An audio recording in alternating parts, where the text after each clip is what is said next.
Good afternoon mga palangga. So, itong vlog na to, supposedly continuation sa vlog for today. Pero dahil nag-vlog ako nung nakarang araw, yung vlog is sobrang haba na. Kaya ayun, pinutol ko na lang. So, para ma-enlight kayo, kanina nag-marinate ako ng chicken para sa hapunan natin. Inspired by Mang Inasal recipe. Pero napagdesisyonan ko na yung Mang Inasal inspired natin is not your typical Mang Inasal inspired kasi hindi ako magra-rice. Mag-chips na lang kami with potato salad and egg. And then, gagawa din ako ng coleslaw. Kaya ito, naghihiwa ako ng patatas.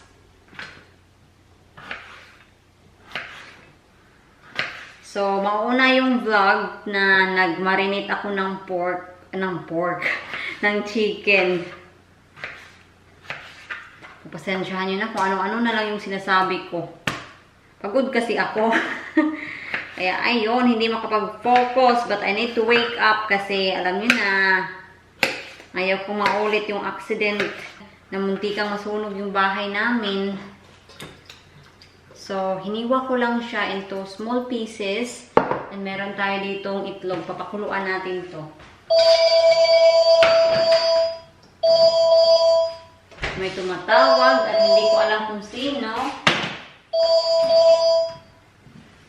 Lalagyan ko lang to ng kaunting asin para naman may flavor. So yung coleslaw natin, cabbage and carrots. Kaunti lang. First time kong gumawa ng coleslaw. So, I'm not sure if magiging successful ba. Nakagawa na ako ng potato salad before, pero hindi potato and egg salad. So, first time ko din talagang gumawa ng potato and egg salad. So, kailangan ko itong hiwain ng maninipis. So, I think ita-timelapse ko na lang kayo kasi parang matatagalan tayo dito.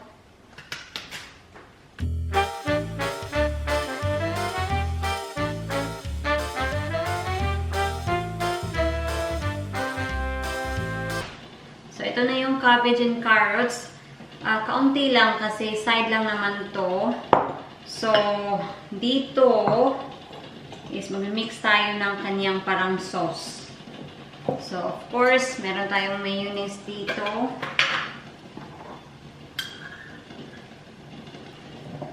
Kayo na ang bahala kung gaano ka-creamy yung coleslaw nyo. Maglalagay ako dito ng apple cider. Kaunti lang. 1 teaspoon. Sukal. Ayan, maglalagay din ako ng kaunting Dijon mustard. Let's see kung ano yung magiging lasa nito.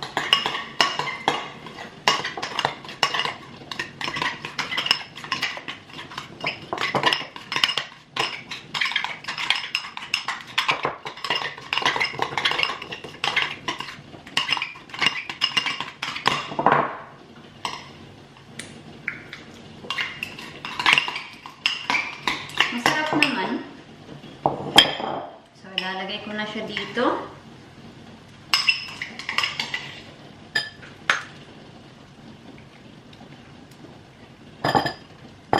Ayan, i-mix natin. Diba? Meron na tayong coleslaw. Homemade coleslaw. Masarap. Tikman nga natin.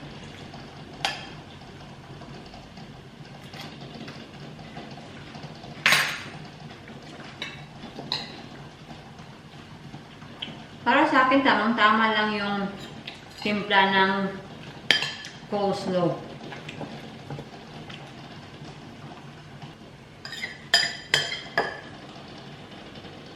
So, happy na ako dito. Lalagay ko lang to sa fridge. And move on tayo sa ating potato and egg salad. I'm not sure if that's enough. Tansya-tansya na lang talaga. Lalagay din ako kaunti ng Dijon mustard.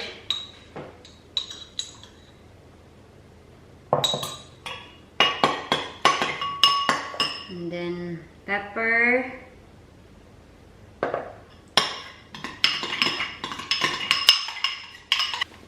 Lalagay ako ng kaunting sugar.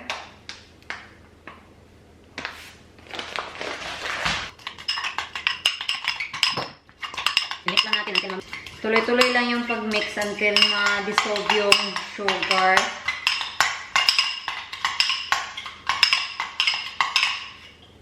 And maglalagay ako ng kaunting salad cream. Kaunti lang.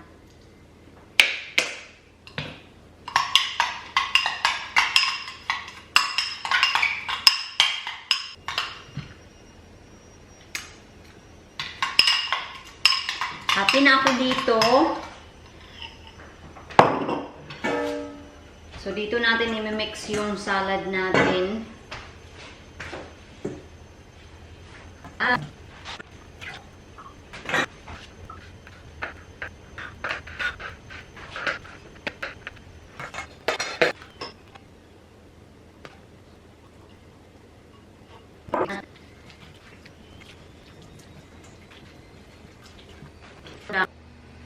Tikman natin.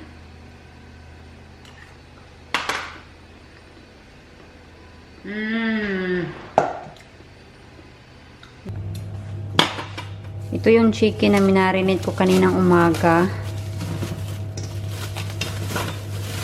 Yan. Wow, ang bango ha. So, i-grill natin to.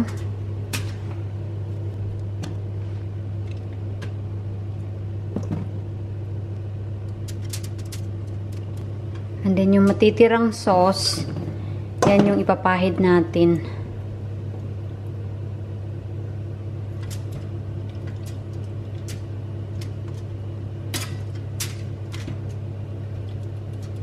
Yan.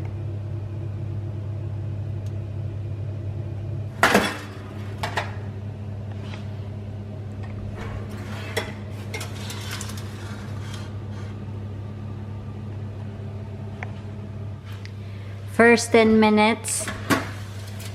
Wow! Mukha talaga siyang mang inasal, oh. Babaliktarin lang natin yan. Oh naman. Impress ako dito. Yan, baliktarin natin.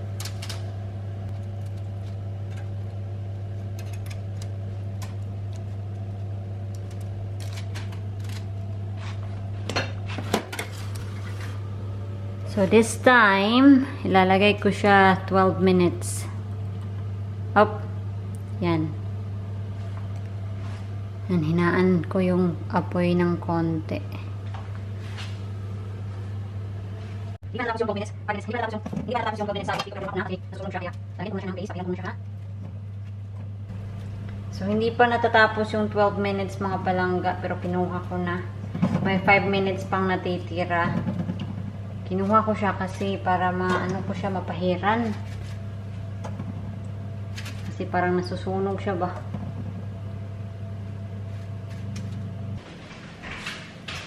Well, naghihintay tayo sa ating chicken. Ilalagay natin ito sa ating plate para diretso-diretso na ba. Kasi gutom na daw si Mr.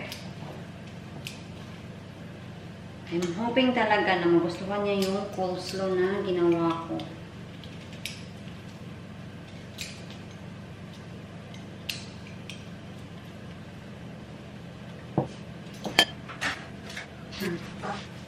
Give me your big house. Ano yun? Sabi rice.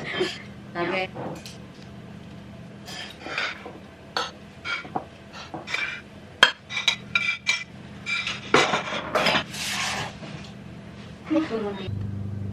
So, ito yung finished product. Yan. Ang bango-bango, ha? Kain. Ito na yung plate ko. And ito yung kay Mr. So, not your typical mang inasal. Pero I hope masarap siya. Yan yung importante. Mister! Mister! Honey! Sana ba yan? Si Mister nanonood ng TV. Han! Come on! Tea's ready. On your way, on your way. You got 2 there. 1. Right, let's go. Okay, let's eat. Kakain na muna kami kasi yung battery blink-blink na din. Okay. Kain. Yan. Yan. Did you like it? I was hungry, but I didn't eat my bones. But everything else is gone. Yes, darling, it was really good actually. Good, good. Did you like the coleslaw? Yes, I did actually. Yeah. And potato and egg salad? Yeah. Hey. This is working well. It's my first time to make a coleslaw. I thought you would never like it. The only thing I would say about your coleslaw Is make it more chunky. make it more chunky. I don't like chunky coleslaw. Get it quite fine, isn't it? Yeah. I did take my time cutting that because I want it to be fine. Like restaurant quality. I like my coleslaw to be fine though. You like it to be thicker? Well, just a little bit, that's all, yeah. Right, okay. Okay, mister. Is it a pass rate? Pass, yeah. We'll give you a pass on that one. Magkakapi lang kami and kukunin ko yung mga sinampay namin nasa labas pa.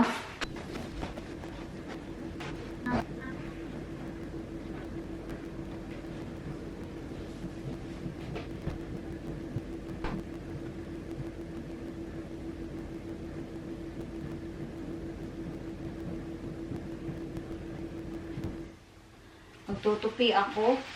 Itutupi ko sila straight this time kasi yung mga sinampay, hindi sila yung malamig ba, hindi sila feeling damp. Kasi normally talaga, pag nasasampay ako sa labas, pinapa-air out ko sila dito kasi parang feeling damp.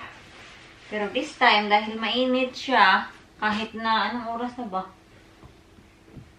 6:40 na dito. So, mainit-init pa din yung hangin.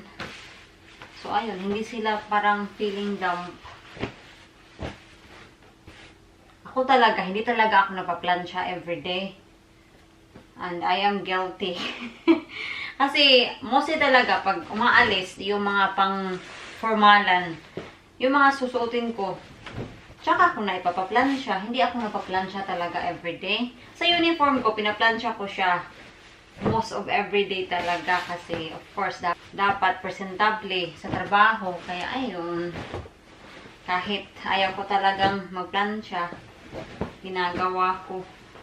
Kasi sa probinsya talaga, sa bahay namin, naku, sobrang tamad ako magplansya ng uniform ko. Yung nanay ko palagi ang nagpaplansya. So, salamat nanay. Miss ko na talaga sila. But stay strong lang tayo.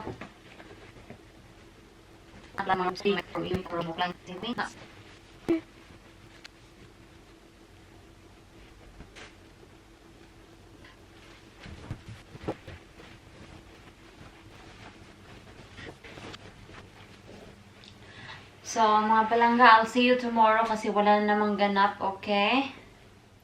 Hello! Good morning! It's another new day. Please excuse my face. Ano lang talaga, kakatapos ko lang mag-exercise and at the moment, I'm just having my coffee. Okay, against the light kayo. Yan, that's my coffee. And after nito na makapag-relax-relax yung katawan ko, after sa kape ko, maliligo ako kasi amoy pawis. Pero ngayon may tinitingnan ako sa computer ko kasi another meeting na naman sa aking university. I don't know what this is all about, pero kailan ba yun? Kailan ba yun, ha? Ano siya? Noong Friday, nakatanggap ako ng email sa kanila about sa, sabi dito ha, reference invitation to attend your bespoke offers holder session for nursing at the University of Cumbria. So, between 2 and 2:30 siya for the nursing. And I don't know what to expect really. Kung kailangan ko ba turn on yung camera ko, but I doubt it. Hindi ko na lang ito turn on yung camera ko. And this morning, nag-send sila sa akin ng follow-up email and meron din silang link na kailangan mo siyang i-click mamaya to join the meeting. I don't know if it is worth to go kasi nag-attend ako ng open day. And then yung applicant visit day, which is similar lang naman siya sa open day. I don't know what's the difference between this to the applicant visit day and the open day. But I think lang ha, kasi sabi dito ha, reference bespoke offer holders. So I think this is only for the people who has got an offer from them. Kasi when you say open day kasi everyone can join kahit wala kang offer. Gusto mo lang makita kung ano yung university, kung ano yung staff sa'yo, kung mababait ba sila. And same as sa applicant visit day na virtual na inatinan ko. Para lang siyang open day. So I think that makes sense. Yan yung pagkakaiba sa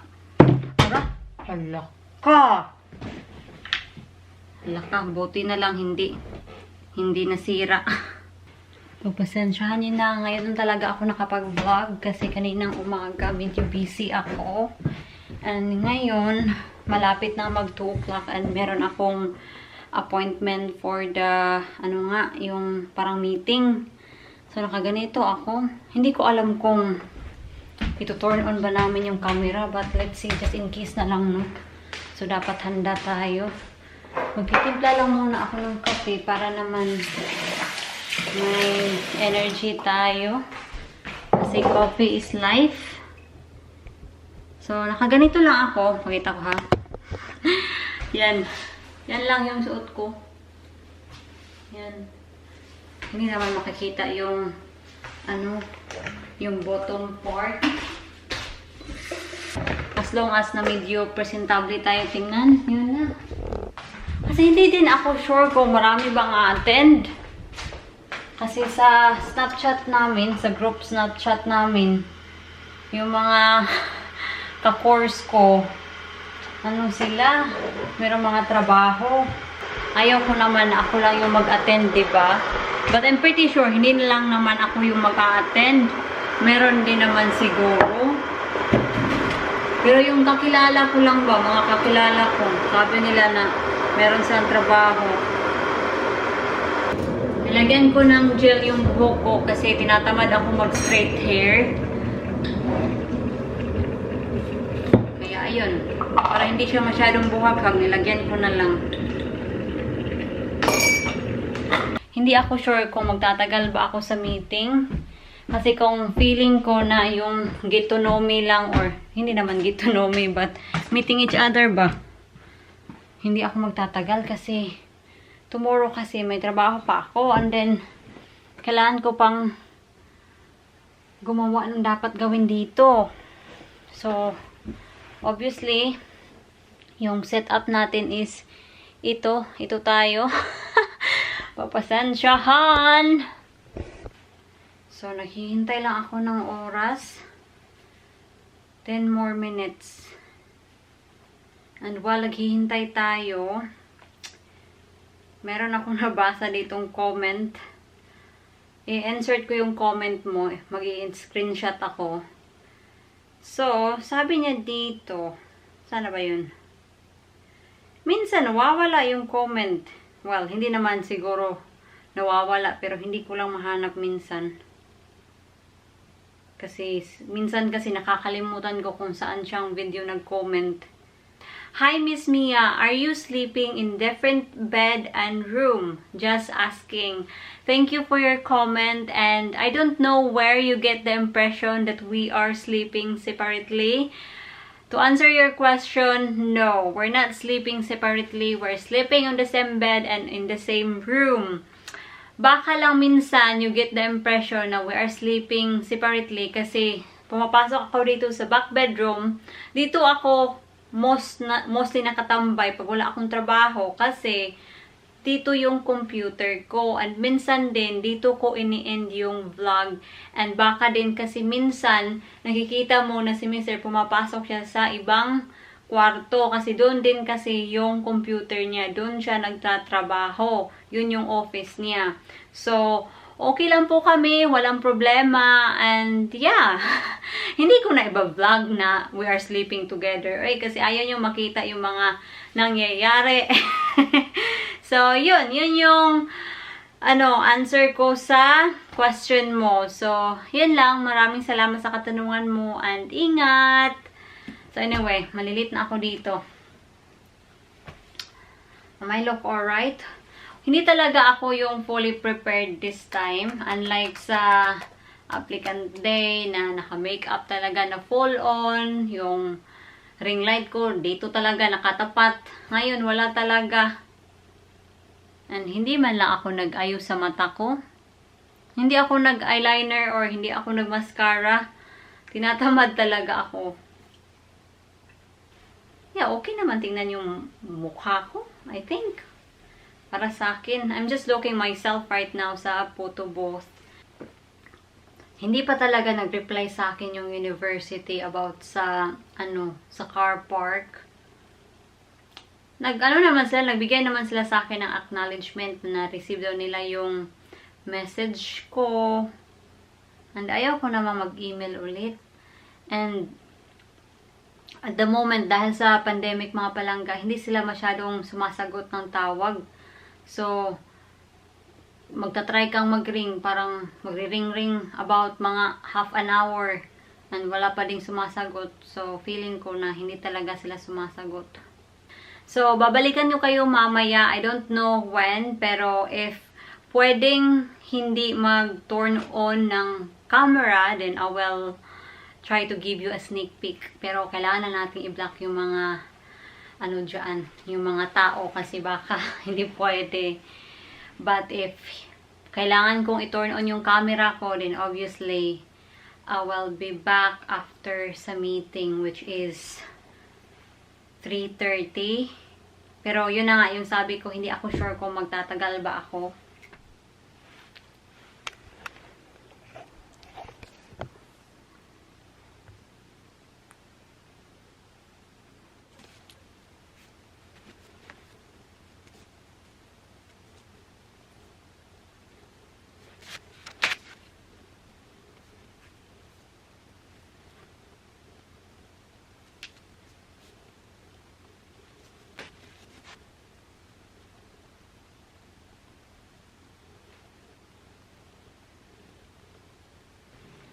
Let's say I'm done. Tingnan nyo, nakita nyo naman siguro kanina na meron akong tadtaran dito. Hindi na to ginagamit. Ginagamit ko dito sa taas pag nagpapack ako ng mga items, yung mga ipopost ko sa post office. So, hindi na talaga siya ginagamit for cooking. So, anyway, sabi ko hindi ako mag-i-stay. Pero nag-i-stay ako all throughout. Yung oras ngayon is 3:34 na. Supposedly, matatapos siya 3:30, isn't it? Pero, I just leave kasi nag-goodbye na sila. Saying goodbye, saying thank you for attending the meeting, mga ganun-ganun.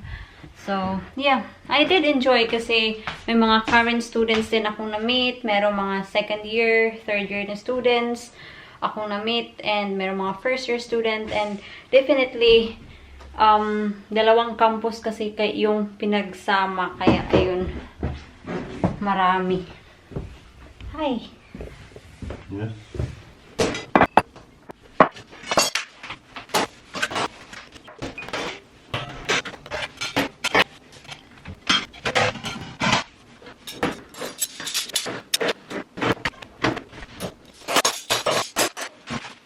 A few moments later.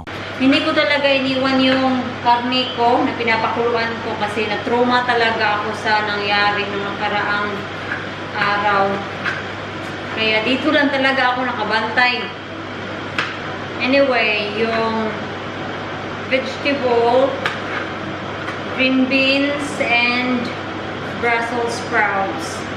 Ito yung parang palagi naming vegetable kasi sila kasi yung naglalast longer. And kung napapansin nyo, kami talaga, nag-grocery kami once a week lang. So, ayun. Ang binibili namin is yung naglalast longer.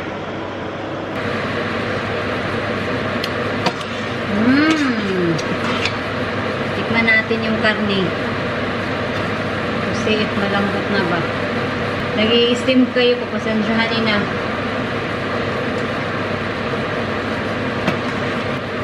Nag-i-steam kayo kasi diyan meron tayong vegetable, pasensyahan. Yung karne, hindi pa talaga siya masyadong malambot. But, okay na. Luto na, pero hindi siya malambot.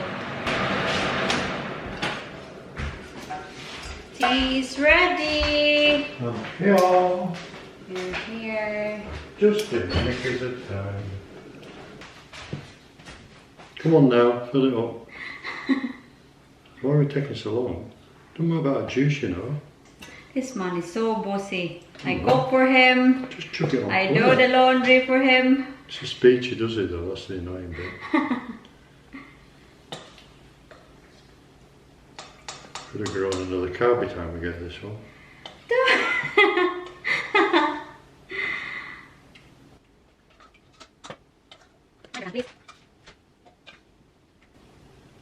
Right, you've got all the juice That's you enough, want. that's enough. Whoa. You see?